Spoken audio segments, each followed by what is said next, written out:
Before you judge me, listen to my story. Emmanuel walked into Rachel's shop, looking like he was carrying the weight of the world on his shoulders. Rachel immediately noticed his distress and asked him what was wrong. "I'm a cause," Emmanuel said, his voice shaking with emotion. "Why do all these bad things keep happening to me?" Rachel's expression softened, and she reached out to console him. "Baby, take this," she said, handing him some money. "It's the contribution I got from the community. I know it's not much, but please, manage it somehow." Emmanuel hugged her tightly. "Anne, I'm pregnant again," Rachel said, her voice barely above a whisper. Anne's expression was shocked. "What? So what are you going to do about it?" "I don't really know. You have discussed this with Emmanuel," replied Anne. "Emmanuel, did you say that? This is the 7th abortion I've had for you." Emmanuel's face contorted in anguish, and he reached out to console Rachel. "My love, you know I'm not financially capable of taking care of another child. I don't know what to do." Years went by, and Emmanuel left the village. Rachel was frantic with worry, trying to reach him, but his number wasn't connecting.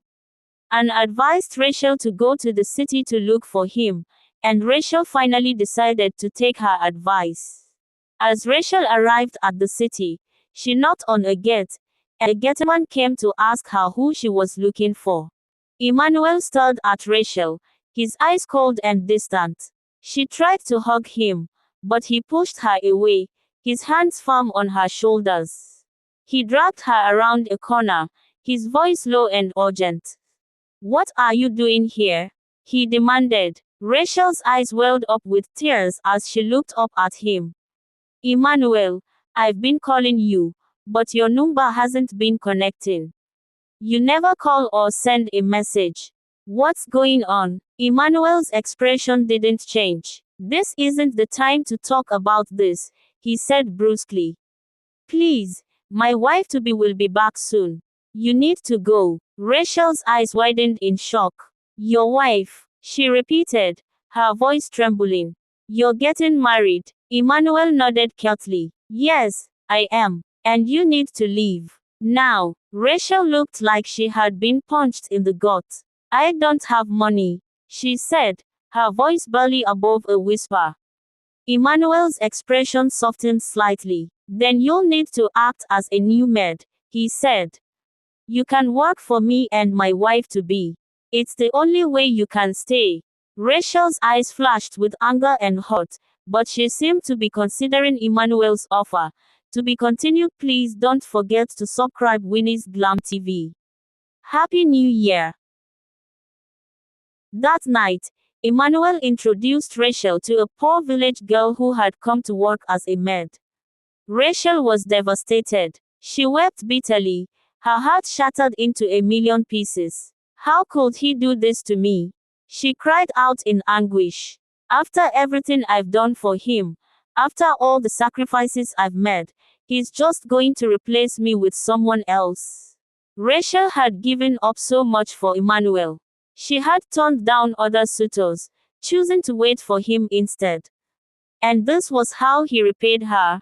She felt like her whole world was crashing down around her. The next morning, Emmanuel woke her up with a splash of water. "Get up, you lazy girl," he shouted. "You need to get to work if you want to get paid. Stop sleeping all day." Rachel was taken aback by his harsh words. She quickly got dressed and ran out of the room. As she entered the living room, she was met with a sight that made her blood run cold. Emmanuel was kissing the new maid, Sandra, passionately. Rachel's heart sank. She felt like she was going to pass out. Rachel was shocked and hurt. "What have I done to deserve this?" she cried out. "After everything we've been through, why are you treating me like this? Why are you hurting me so much?" Unfortunately, Rachel was raped by some group of boys. The next day, a good Samaritan gave her some money. Rachel got home, tell her friend everything. She consoled her, 2 months later, the day of Emmanuel wedding, Rachel walked in with a gun. He shot Emmanuel. So this is my story. I know people might see Ask a monster, but no problem, this will serve as lesson to men. By tomorrow I will dead by shooting. The next day the army told Rachel to shoot her.